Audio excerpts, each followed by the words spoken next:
Madame la Présidente, Monsieur l'Ambassadeur, chers collègues, la France, comme toute grande nation, se doit de mettre les moyens de sa puissance au service de l'intérêt général du peuple humain.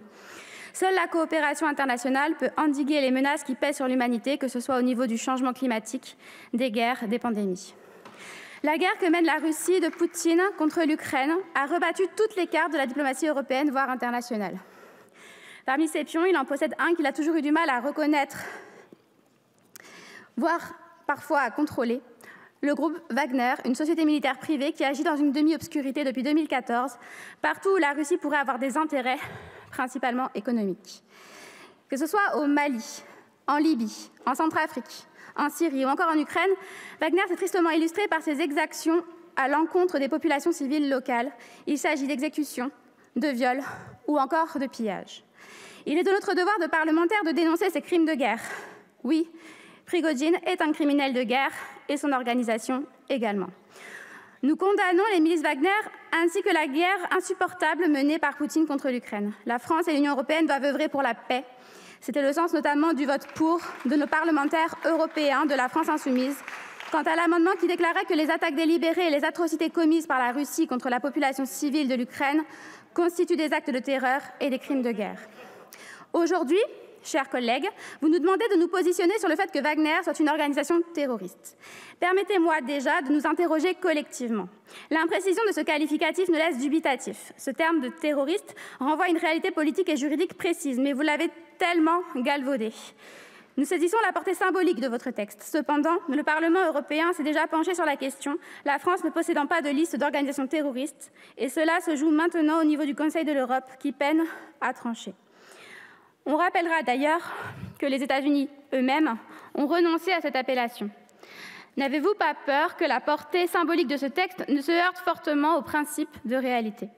D'autre part, les 10 premières sociétés militaires privées sont américaines, britanniques et canadiennes. Que ce soit Blackwater, Black Shield ou Wagner, elles sont toutes dans le viseur de la justice pour des crimes de guerre. De ce fait, nous ne comprenons pas pourquoi seule Wagner doit être inscrite sur la liste européenne des organisations terroristes. Nous condamnons unanimement tous les crimes de guerre, quels qu'ils soient, et appelons à mettre le sujet sur la table pour toutes ces sociétés militaires privées.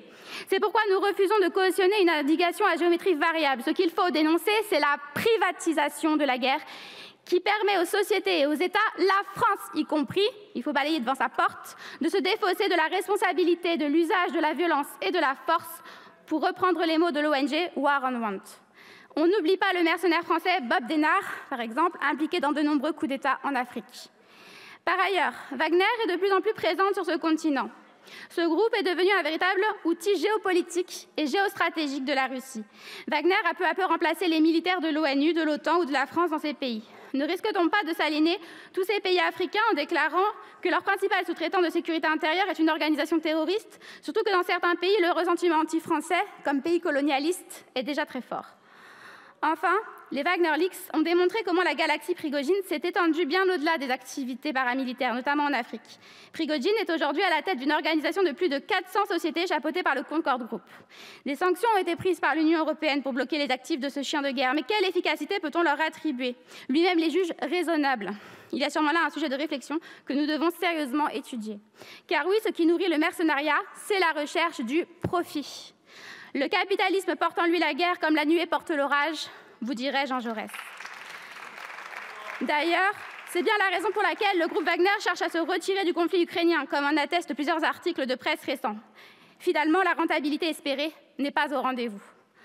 Encore une fois, nous n'avons aucun souci à reconnaître les crimes de guerre de cette organisation, tout en ayant conscience que cette résolution relève essentiellement de la déclaration d'intention et que la symbolique l'emporte sur la sémantique. Mais vous, chers collègues, seriez-vous prêts à engager une démarche d'ampleur comme les Britanniques pour examiner au cas par cas toutes les milices privées et pour renforcer la lutte contre les sociétés mercenaires auxquelles la France et des sociétés françaises ont parfois recours elles-mêmes?